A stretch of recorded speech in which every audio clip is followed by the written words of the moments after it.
ಜನನಿ news ಚಾನೆಲ್ಗೆ like ಮಾಡಿ, subscribe ಮಾಡಿ, ಶೇರ್ ಮಾಡುವ ಮೂಲಕ ನಮ್ಮ ಚಾನೆಲ್ಗೆ ಸಹಕರಿಸಿ. ಹೆಚ್ಚಿನ ಮಾಹಿತಿಗಾಗಿ ಸಂಪರ್ಕಿಸಿ ಹರಿಚಿನ್. ಧನ್ಯವಾದಗಳು. ಇದಕ್ಕೆ ನೋಡಿ, ಈ ಒಂದು ಕಾರ್ಯವನ್ನು ನಾವು ನೆರವೇರಿಸ್ತಿರೋದು ಮಾನವೀಯತೆ ಅನ್ನೋದು ಬಹಳ ದೊಡ್ಡದು. ನಾವು ಒಂದು ಧರ್ಮಕ್ಕೋಸ್ಕರ ಅದನ್ನ ಮಾತ್ರ ಹಟ್ಕೊಂಡು ಹೋಗ್ತಿಲ್ಲ. ಆ ಮಾನವೀಯತೆಯಲ್ಲಿ ಎಲ್ಲರೂ ಬರ್ತಾರೆ. ಅವರು ಹಿಂದೂಗಳಾಗಿರ್ಲಿ, ಕ್ರಿಶ್ಚಿಯನ್ರಾಗಿರ್ಲಿ, ಇನ್ನೊಬ್ರಾಗಿರ್ಲಿ, ಮುಸ್ಲಿಮ್ರಾಗಿರ್ಲಿ, ಎಲ್ಲರೂ ಬರ್ತಾರೆ. ಆ ಮಾನವೀಯತೆನ ಫಸ್ಟ್ ಇಲ್ಲಿ ಕಾಪಾಡಲಿಕ್ಕೆ ಇಲ್ಲಿ ಪ್ರಯತ್ನ ಪಡ್ತೀವಿ. ಇದೇ ನಮ್ಮ ಮೇನ್ ಉದ್ದೇಶ.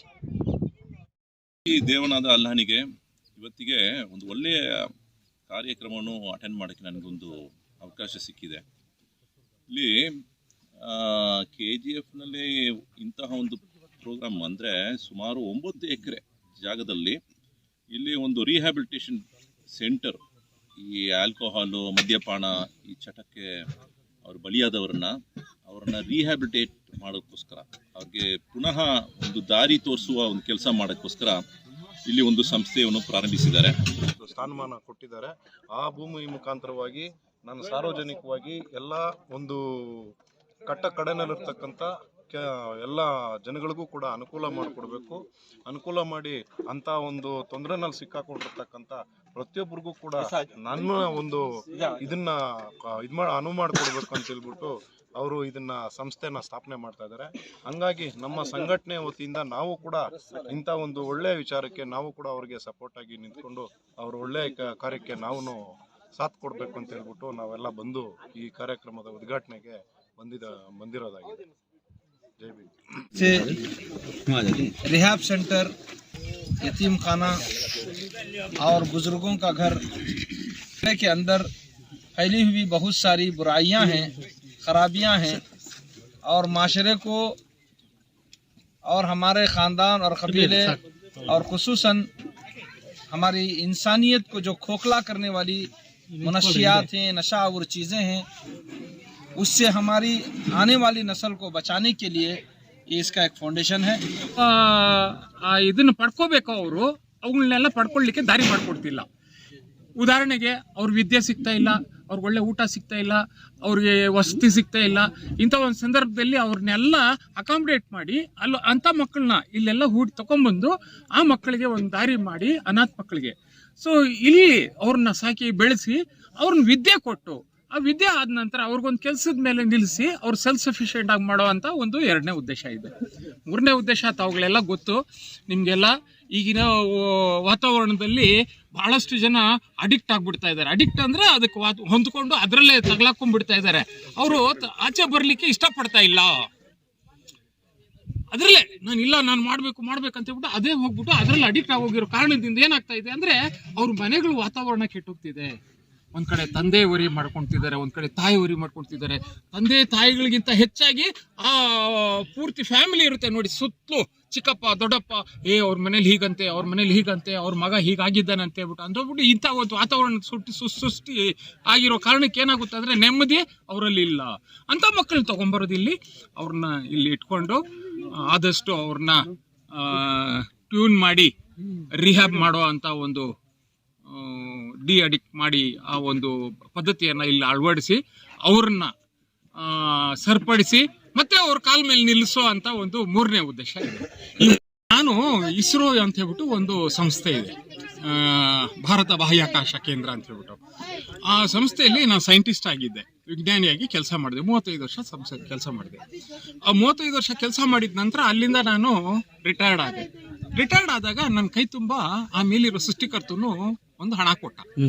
ಈ ಹಣವನ್ನ ಟೋಟಲ್ ಅಲ್ಲಿಂದ ಎಷ್ಟು ಬಂತು ಅಲ್ಲೆಲ್ಲ ಎತ್ಕೊಂಡ್ಬಂದು ಈ ಜಾಗವನ್ನು ಕೊಂಡೆ.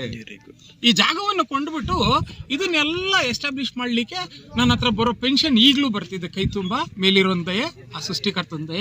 ಸೊ ಆ ಕಾರಣದಿಂದ ಆ ಪೆನ್ಷನ್ ಹಣವನ್ನ ಇಲ್ಲಿ ಹಾಕೊಂಡು ಚಿಕ್ಕ ಕೆಲಸ, ಕ್ಲೀನ್ ಮಾಡ್ರಿ, ಅದು ಉಳ್ರಿ, ಈ ಕಡೆ ಸ್ವಲ್ಪ ನೀಟಾಗಿ ಇಟ್ಕೊಳ್ರಿ, ಗಿಡ ನೆಡ್ರಿ. ಸುತ್ತಲೂ ನೀವು ನೋಡ್ಬೋದು ಈ ತೆಂಗಿನ ಗಿಡಗಳನ್ನೆಲ್ಲ ನೆಟ್ಬಿಟ್ಟಿದೀವಿ ನಾವು. ಸುಮಾರು ಒಂದು 200 ತೆಂಗಿನ ಗಿಡಗಳವೆ. ನಾನು ಕಂಡೆ ನಮ್ಮ ಮನೆಯಲ್ಲೇ ಒಂದು ತಿಂಗಳಿಗೆ ಸುಮಾರು 200 ರಿಂದ 300 ಕಾಯಿ ಬಿಡ್ತಾ ಇತ್ತು. ಸೊ ಒಂದು ಗಿಡದಿಂದ ಚೆನ್ನಾಗಿ ನೋಡ್ಕೊಂಡ್ರೆ ಇಷ್ಟೊಂದು ಕಾಯಿಗಳು ಬಿಡ್ತಾ ಇವೆ. ನನಗೆ 100-200 ಗಿಡದಿಂದ ನಾನು ಹಾಕಿದ್ರೆ ನಾನು ಒಂದು ಗಿಡಕ್ಕೆ ಸುಮಾರು 4,500 ರೂಪಾಯಿ ವರ್ಷಕ್ಕೆ ಬರ್ತೈತೆ, 5,000 ರೂಪಾಯಿ ಬರ್ತೈತೆ. 200 ಗಿಡಗಳಿಂದ 1 ಲಕ್ಷ ರೂಪಾಯಿ ಬರ್ತದೆ ವರ್ಷಕ್ಕೆ. ಹೆಂಗಿಲ್ಲ ಅಂದ್ರೂ ನಾವು ವರ್ಷಕ್ಕೆ ಆ 1 ಲಕ್ಷ ರೂಪಾಯಿ ಇಟ್ಕೊಂಡು ನಾನು ಇದನ್ನ ಕೆಲಸ ಮಾಡಿಕೊಂಡು ಅವ್ರನ್ನೆಲ್ಲ ಬೋಧಿಸ್ಕೊಂಡು ಮೇಂಟೈನ್ ಮಾಡ್ಕೊಂಡು ಹೋಗ್ಲಿಕ್ಕೆ ನನಗೇನು ಅಭ್ಯಂತರ, ತೊಂದರೆ ಯಾವುದೂ ಆಗಲ್ಲ ಅನ್ನೋ ಒಂದು ಭಾವನೆಯಿಂದ ಇದನ್ನ ಅಲೈನ್ ಮಾಡ್ಕೊಂಡಿದ್ದೀರಿ. ಇದ್ರ ಜೊತೆಯಲ್ಲಿ ಇನ್ನೂ ಬಹಳಷ್ಟು ಗಿಡಗಳವೆ.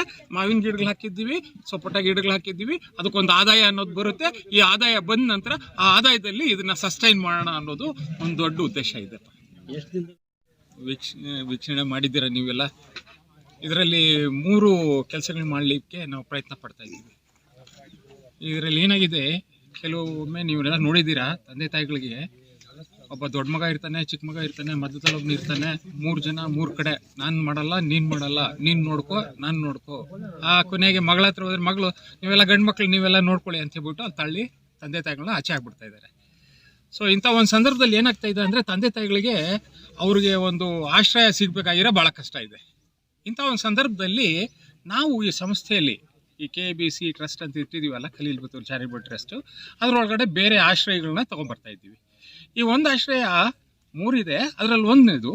ಸೊ ಇದರಲ್ಲಿ ಮನೆಯಿಂದ ಯಾವಾಗ ಅವ್ರನ್ನ ಆಚೆ ತಳ್ತಾರೋ, ನಿರ್ಗತಿಸ್ತಾರೋ, ನಿರ್ಗತಿಕರ ಅಂತ ಹೇಳ್ಬಿಟ್ಟು ಒಂದು ಪದ ಇದೆಯಲ್ಲ, ಅದ್ರ ಪ್ರಕಾರ ಮನೆಯಿಂದ ಆಚೆ ತಳ್ಬಿಟ್ರೆ, ಅಕಸ್ಮಾತ್ ಅವ್ರು ಯಾರಾದರೂ ತೊಗೊಂಬಂದು ನಿಮ್ಮಲ್ಲಿ ಇಟ್ಕೊಳ್ಳಿಪ್ಪ ಅಂದರೆ ಅವ್ರ ಮೊದಲು ಇಟ್ಬಿಟ್ಟು ಇಲ್ಲಿ ಕೂರಿಸ್ಬಿಟ್ಟು ಅವ್ರನ್ನ ಕೌನ್ಸಿಲಿಂಗ್ ಮಾಡ್ತೀವಿ. ನೋಡಪ್ಪ, ನಿನ್ನ ತಾಯಿ ಹೀಗೆ ಮಾಡಿದ್ಲು, ನಿನ್ನ ತಾಯಿ ನಿನ್ಗೆ ಇಷ್ಟೊಂದು ಕಷ್ಟಪಟ್ಟು ಸಾಕಿದ್ಲು, ನಿಮ್ಮಪ್ಪ ಬೆವರು ಸುರಿಸ್ದ, ನಿಮ್ಮಪ್ಪ ರಕ್ತನ ಬೆವರು ಮಾಡಿ ನಿಮ್ಮನ್ನು ತೊಗೊಂಬಂದು ಇದೆಲ್ಲ ಸಾಕ್ದ, ಈ ಒಂದು ಮಟ್ಟಕ್ಕೆ ತೊಗೊಂಬಂದಿದ್ದಾರೆ. ಇದನ್ನೆಲ್ಲ ಇಟ್ಟು ಅವ್ರಿಗೆಲ್ಲ ಬೋಧನೆ ಮಾಡಿ, ಅಕಸ್ಮಾತ್ ಅವ್ರ ಮೈಂಡ್ ಸರೋಯ್ತಾ, ಸೊ ಓಕೆಪ್ಪ, ನೀನು ತೊಗೊಂಡೋಗಿ ಮತ್ತೆ ನಿಮ್ಮ ತಂದೆ ತಾಯಿಗಳನ್ನ ನೀವು ಸೇವೆ ಮಾಡು. ಇಂಥ ಒಂದು ಸಂದರ್ಭದಲ್ಲಿ ಆದಮೇಲೆ ನಿಮ್ಗೇನು ಬೇಕೋ ಸಹಾಯ ನಾವು ಈ ಟ್ರಸ್ಟಿಂದ ನಾವು ನೀವು ಮಾಡ್ತೀವಿ ಅನ್ನೋದು ಇದು ಮೊದಲನೇ ಉದ್ದೇಶ. 2ನೇದು, ಇದರಲ್ಲಿ ಈ ಮನೆಯಿಂದ ಭಾಳಷ್ಟು ಮಕ್ಕಳಿದ್ದಾರೆ. ನಮ್ಮ ರಾಜ್ಯದಲ್ಲೇ ಸುಮಾರು ಲಕ್ಷಗಟ್ಟಲೆ ಮಕ್ಕಳು ಅನಾಥರಿದ್ದಾರೆ.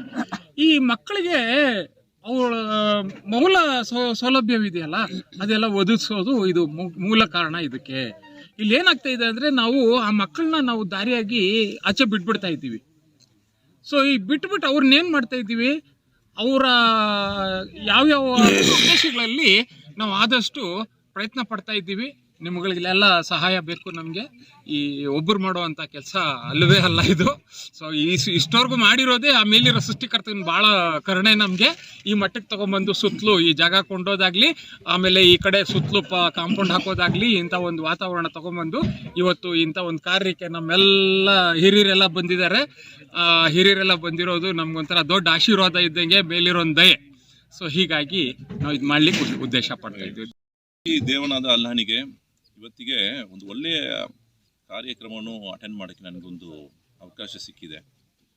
ಇಲ್ಲಿ KGFನಲ್ಲಿ ಇಂತಹ ಒಂದು ಪ್ರೋಗ್ರಾಮ್ ಅಂದರೆ ಸುಮಾರು 9 ಎಕರೆ ಜಾಗದಲ್ಲಿ ಇಲ್ಲಿ ಒಂದು ರಿಹ್ಯಾಬಿಲಿಟೇಷನ್ ಸೆಂಟರ್, ಈ ಆಲ್ಕೋಹಾಲು, ಮದ್ಯಪಾನ, ಈ ಚಟಕ್ಕೆ ಅವ್ರು ಬಲಿಯಾದವ್ರನ್ನ ರಿಹ್ಯಾಬಿಲಿಟೇಟ್ ಮಾಡೋಕ್ಕೋಸ್ಕರ, ಅವ್ರಿಗೆ ಪುನಃ ಒಂದು ದಾರಿ ತೋರಿಸುವ ಒಂದು ಕೆಲಸ ಮಾಡೋಕ್ಕೋಸ್ಕರ ಇಲ್ಲಿ ಒಂದು ಸಂಸ್ಥೆಯನ್ನು ಪ್ರಾರಂಭಿಸಿದ್ದಾರೆ. ಈ ಸಂಸ್ಥೆ ಬಂದು ಖಲೀಲ್ ಬತೂಲ್ ಎನ್ನುವ ಒಂದು ಟ್ರಸ್ಟ್ ಮೂಲಕ ಒಂದು ಪ್ರಯತ್ನ ನಡೆಸ್ತಾ ಇದ್ದಾರೆ.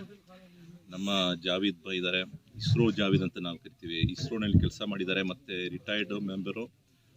ಅವರಲ್ಲಿ ಇರತಕ್ಕಂಥ ಈ ಆಸ್ತಿಯನ್ನು completely for the sake of good work, ಅಂದರೆ ಒಳ್ಳೆ ಕಾರ್ಯಕ್ಕೋಸ್ಕರ ಅವರು ಇದನ್ನು ಪ್ರಯೋಗ ಪಡಿಸ್ತಾ ಇದ್ದಾರೆ. ಅದು ಒಂದು ಒಳ್ಳೆಯ ಗುಣ, ಅದು ದೇವರು ಅದನ್ನು ಮೆಚ್ಚಿಸಲಿ ಮತ್ತು ನಿಮಗೆ ಅದಕ್ಕೆ ಪುಣ್ಯವನ್ನು ಕೊಡಲಿ ಅಂತ ನಾನು ಪ್ರಾರ್ಥಿಸುತ್ತೇನೆ. ಇದ್ರ ಜೊತೆಗೆ ಏನಂದರೆ, ಹಲವಾರು ಜನರು ಇವತ್ತಿಗೆ ಮದ್ಯಪಾನ ಮತ್ತು ಸಿಗರೆಟು ಅದು ರೂಢೀಕರಣ ಆಗಿಬಿಟ್ಟಿದೆ. ನೀವು ಎಲ್ಲಿ ಹೋಗಿ ನೋಡಿದ್ರು ಕೂಡ, ಅಲ್ಲಿ ರೋಡ್ ಕೊನೆಗೆ ನೋಡಿದ್ರು ಕೂಡ ಎಲ್ಲರೂ ನಿಂತ್ಕೊಂಡು ಅಲ್ಲಿ ಸಿಗರೇಟ್ ಹೊಡೋದು. ಆಲ್ಮೋಸ್ಟ್ 200 ರೂಪೀಸ್ ಫೈನ್ ಮಾಡಿದ್ದಾರೆ. ಸಿಗರೇಟು ಬಂದು ಪಬ್ಲಿಕ್ ಸ್ಪೇಸ್ನಲ್ಲಿ ಸಿಗರೇಟ್ ಸೇದಂಗಿಲ್ಲ, ಆದರೂ ಕೂಡ ಎಲ್ಲ ರೂಢೀಕರಣ ಮಾಡಿಬಿಟ್ಟಿದ್ದಾರೆ. 200 ರೂಪೀಸ್ ಫೈನ್ ಇದೆ. ಯಾಕಂದರೆ ಇದು ಕಾರ್ಸಿನೋಜೆನಿಕ್. ಜನರು ಬಂದು ಇದನ್ನು ಅವ್ರ ಮೂಗು ಒಳಗೆ ಹೋದರೆ ಅವ್ರಿಗೆ ಕೂಡ ಕ್ಯಾನ್ಸರ್ ಬರುತ್ತೆ ಅಂತ. ಸೊ ಹಾಗಾಗಿ ಇದನ್ನು ನಿಲ್ಲಿಸ್ಬೇಕು, ತಡೆ ಮಾಡಬೇಕು. ಇಲ್ಲಾಂದರೆ ಇಂಥವರು ರಿಹ್ಯಾಬಿಲಿಟೇಟ್ ಮಾಡೋಕ್ಕೆ ಅವ್ರು ಪ್ರಯತ್ನ ಮಾಡ್ತಿದ್ದಾರೆ. 2ನೇದು, ವಯಸ್ಸಾದವರಿಗೆ ಒಂದು ಆಶ್ರಯನ್ನು ಕೊಡುವಂಥ ಒಂದು ಜಾಗ ಇದೆ.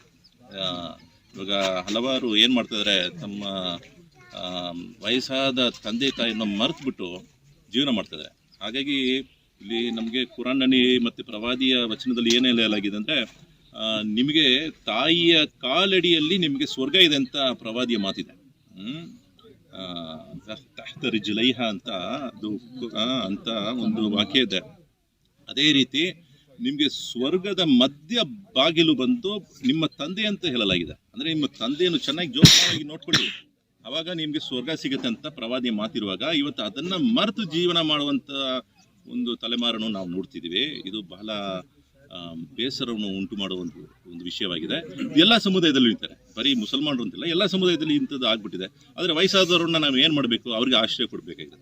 ಸೊ ಆದ್ದರಿಂದ ಇವ್ರು ಏನು ಮಾಡ್ತಾ ಇದ್ದಾರೆ, ಇಲ್ಲಿ ಒಂದು ಸಂಸ್ಥೆಯ ಮೂಲಕ ಅವರನ್ನ ಚೆನ್ನಾಗಿ ನೋಡ್ಕೊಳ್ಳೋದು, ಅವ್ರಿಗೆ ಮೆಡಿಕಲ್ ಫೆಸಿಲಿಟೀಸ್ ಕೊಡೋದು, ಆಶ್ರಯ ಕೊಡೋದು, ಮತ್ತು ಅವ್ರಿಗೆ ಬೆಡ್ಡಿಂಗ್ ಎಲ್ಲ ಮಾಡ್ಕೊಡೋದಕ್ಕೆ ಒಂದು ವ್ಯವಸ್ಥೆ ಮಾಡ್ತಾಯಿದ್ದಾರೆ. ಎಲ್ಲರೂ ಇದಕ್ಕೆ ಸಾಥ್ ಕೊಡಬೇಕು, ನೀವೆಲ್ಲರೂ ಅದಕ್ಕೆ ಸಹಾಯ ಮಾಡಬೇಕು. ಯಾಕಂದರೆ ಇದು ಇವರು ಜಾವೇದ್ ಅವರ ಮಾತ್ರ ಕೆಲಸ ಇಲ್ಲ, ನಮ್ಮೆಲ್ಲರ ಕೆಲಸ ಇದು ಅಂತ ಹೇಳ್ಕೊಂಡು ನಾವೆಲ್ಲರೂ ಇದಕ್ಕೆ ನಾವು ಸಹಾಯ ಮಾಡಬೇಕು ಅಂತ ಅವ್ರಿಗೋಸ್ಕರ ನಾನು ಪ್ರಾರ್ಥನೆ ಮಾಡ್ತೀನಿ. ದೇವನ ಅದನ್ನು ಮೆಚ್ಚಲಿ ಅಂತ. Thank you. ಫೋರ್ಸ್ ವತಿಯಿಂದ ರಾಜ್ಯಾಧ್ಯಕ್ಷನಾಗಿ ಬಂದಿದ್ದೀನಿ. ಏನಪ್ಪ ವಿಚಾರ ಅಂತಂದರೆ, ಇಸ್ರೋ ಒಂದು ಸಂಸ್ಥೆನಲ್ಲಿ ಕೆಲಸ ಮಾಡಿರ್ತಕ್ಕಂಥ ನಮ್ಮ ಜಾವೇದ್ ಭಾಯ್ ಅವರು ಒಂದು ರಿಟೈರ್ಮೆಂಟ್ ಆದಮೇಲೆ ಸಾರ್ವಜನಿಕವಾಗಿ ಪ್ರತಿಯೊಬ್ಬರಿಗೂ ಕೂಡ ಒಂದು ಸ್ವಲ್ಪ ಅನುಕೂಲ ಮಾಡಬೇಕು, ನನಗೂ ಈ ಒಂದು ಭೂಮಿನಲ್ಲಿ ಒಂದು ಸ್ಥಾನಮಾನ ಕೊಟ್ಟಿದ್ದಾರೆ. ಆ ಭೂಮಿ ಮುಖಾಂತರವಾಗಿ ನಾನು ಸಾರ್ವಜನಿಕವಾಗಿ ಎಲ್ಲ ಒಂದು ಕಟ್ಟ ಕಡೆನಲ್ಲಿರ್ತಕ್ಕಂಥ ಎಲ್ಲ ಜನಗಳಿಗೂ ಕೂಡ ಅನುಕೂಲ ಮಾಡಿಕೊಡ್ಬೇಕು. ಅನುಕೂಲ ಮಾಡಿ ಅಂಥ ಒಂದು ತೊಂದರೆನಲ್ಲಿ ಸಿಕ್ಕಾಕೊಂಡಿರ್ತಕ್ಕಂಥ ಪ್ರತಿಯೊಬ್ಬರಿಗೂ ಕೂಡ ನನ್ನ ಒಂದು ಇದನ್ನ ಅನುವು ಮಾಡಿಕೊಡ್ಬೇಕು ಅಂತ ಹೇಳ್ಬಿಟ್ಟು ಅವರು ಇದನ್ನ ಸಂಸ್ಥೆನ ಸ್ಥಾಪನೆ ಮಾಡ್ತಾ ಇದ್ದಾರೆ. ಹಂಗಾಗಿ ನಮ್ಮ ಸಂಘಟನೆ ವತಿಯಿಂದ ನಾವು ಕೂಡ ಇಂಥ ಒಂದು ಒಳ್ಳೆಯ ವಿಚಾರಕ್ಕೆ ನಾವು ಕೂಡ ಅವರಿಗೆ ಸಪೋರ್ಟ್ ಆಗಿ ನಿಂತ್ಕೊಂಡು ಅವ್ರ ಒಳ್ಳೆಯ ಕಾರ್ಯಕ್ಕೆ ನಾವು ಸಾಥ್ ಕೊಡಬೇಕು ಅಂತ ಹೇಳ್ಬಿಟ್ಟು ನಾವೆಲ್ಲ ಬಂದು ಈ ಕಾರ್ಯಕ್ರಮದ ಉದ್ಘಾಟನೆಗೆ ಬಂದಿರೋದಾಗಿದೆ. जय भीम। 10 तारीख बीच में आ जाओ 1वां महीना 2026 को इस मैदान में हम जमा हुए हैं और एक बड़ा मकसद लेकर हम जमा हुए हैं। ये बड़ा मकसद ये है कि यहाँ पर मिली और समाजी खिदमात के लिए कुछ इदारे कायम किए जाएं, जैसे रिहाब सेंटर, यतीम खाना और बुज़ुर्गों का घर के अंदर फैली हुई बहुत सारी बुराइयां हैं, ख़राबियां हैं और माशरे को और हमारे ख़ानदान और कबीले और खुसूसन हमारी इंसानियत को जो खोखला करने वाली मनशियात हैं, नशा और चीज़ें हैं, उससे हमारी आने वाली नस्ल को बचाने के लिए ये इसका एक फाउंडेशन है जो आज हम यहाँ पर जमा हुए हैं। और इस मकसद के लिए हम दुआ अल्लाह ताला से करते हैं कि अल्लाह ताला हमारे इस काम के अंदर इखलास अता फरमाए। अल्लाह रब्बुल आलमीन हमारे इस कार्य खैर के अंदर पूरी तरह खुलूस लिल्लाहियत के साथ करने की रब्बुल आलमीन तौफीक अता फरमाए। तो इस ट्रस्ट के अलग अलग जो है मातहत बहुत सारे जो है इदारे कायम होंगे, जिसमें जो है अलग अलग नाम से जो है ये इदारे इंशाअल्लाह कायम किए जाएंगे। तो इसमें मैं मौके पर जनाब उमर शरीफ साहब से गुजारिश करता हूं कि आप भी कुछ जो है यहाँ पर अपने ख्यालात का इजहार फरमाएं। ಪ್ರಯತ್ನ ಪಡ್ತಾ ಇದ್ದೀವಿ. ಈಗಲೇ ಆಲ್ರೆಡಿ ಸ್ವಲ್ಪ ಲಾಂಗ್ ಆಗಿಬಿಟ್ಟಿದೆ, ಒಂದು 5 ವರ್ಷ ಆಗೋಯ್ತು ನಾನು ಇದನ್ನು ಕೈ ಹಾಕಿ. ಸದ್ಯಕ್ಕೆ ನಮ್ಮ ಫೈನಾನ್ಷಿಯಲ್ ಕ್ರಿಟಿಕಾಲಿಟಿ ಸ್ವಲ್ಪ ಇರೋದ್ರಿಂದ ನಾವು ಇದನ್ನು ಒಂದು ದಾರಿಗೆ ತೊಗೊಂಬಂದು ಆಲ್ರೆಡಿ ನಿಲ್ಲಿಸೋದಕ್ಕಾಗಲಿಲ್ಲ. ಬಟ್ ಸತತವಾಗಿ ಇದರಲ್ಲಿದ್ದೀವಿ. ಏನೇ ಆಗಲಿ ನಾವು ಆ ಮೇಲೆ ಸೃಷ್ಟಿಕರ್ತನ ನಮ್ಮನ್ನು ಕರ್ಕೊಳ್ಳೋದಕ್ಕೆ ಮುಂಚೆ ಇದನ್ನು ಮುಗಿಸೋಣ ಅನ್ನೋದೇ ನಮ್ಮ ಉದ್ದೇಶವಾಗಿದೆ. ನೋಡಿ, ಜಾಗ ಕೊಂಡೋಕ್ಕಾಗಲಿ, ನೀವು ನೋಡ್ತಿರ್ಬೋದು ಈ ಸುತ್ತಲೂ ಕಾಂಪೌಂಡ್ಗೆ 30 ಲಕ್ಷಗಳಿಗಿಂತ ಜಾಸ್ತಿ ಹೆಚ್ಚಾಗಿ ಅದು ಬಿದ್ದೋಗ್ಬಿಟ್ಟಿದೆ ನಮ್ಮ ಕಡೆಯಿಂದ. ಸೊ ಹೀಗಾಗಿ ಇದುವರೆಗೂ ಒಂದು 2-2.5 ಕೋಟಿ 3 ಕೋಟಿ ಹತ್ತಿರ ಇದೆಲ್ಲ ವೆಚ್ಚ ಆಗಿದೆ. ಸೊ ಇದನ್ನ ಮಾಡ್ಕೊಂಡು ಹೋಗ್ತಾ ಇದ್ದೀವಿ. ಇದು ಬೇರೆ ಕಡೆಯಿಂದನೂ ಬರ್ತಾ ಇದೆ, ಒಂದು 50,000 10,000. ಅದಕ್ಕೆ ಇವತ್ತು ಮಾಡಿರೋ ಒಂದು ಪ್ರಾಜೆಕ್ಟ್ಗೋಸ್ಕರ ಎಲ್ಲ ವೆಚ್ಚ ಸುಮಾರು 1,15,00,000 ಆಗೋ ಒಂದು ಉದ್ದೇಶ, ಅದು ಎಸ್ಟಿಮೇಷನ್ ಇದೆ ಈಗಿರೋ ಇವತ್ತು ಮಾರ್ಕ್ ಮಾಡಿರೋದು ಒಂದು ಪ್ರಾಜೆಕ್ಟ್ಗೋಸ್ಕರ. 1,15,00,000 ನಿಮ್ ದುಡ್ಡೇ ಆಗ್ತಾ ಇದೆ. ಅದಕ್ಕೆ ದಾನಿಗಳು ಏನಾದ್ರು ಕೊಟ್ಟಿದ್ದಾರೆ?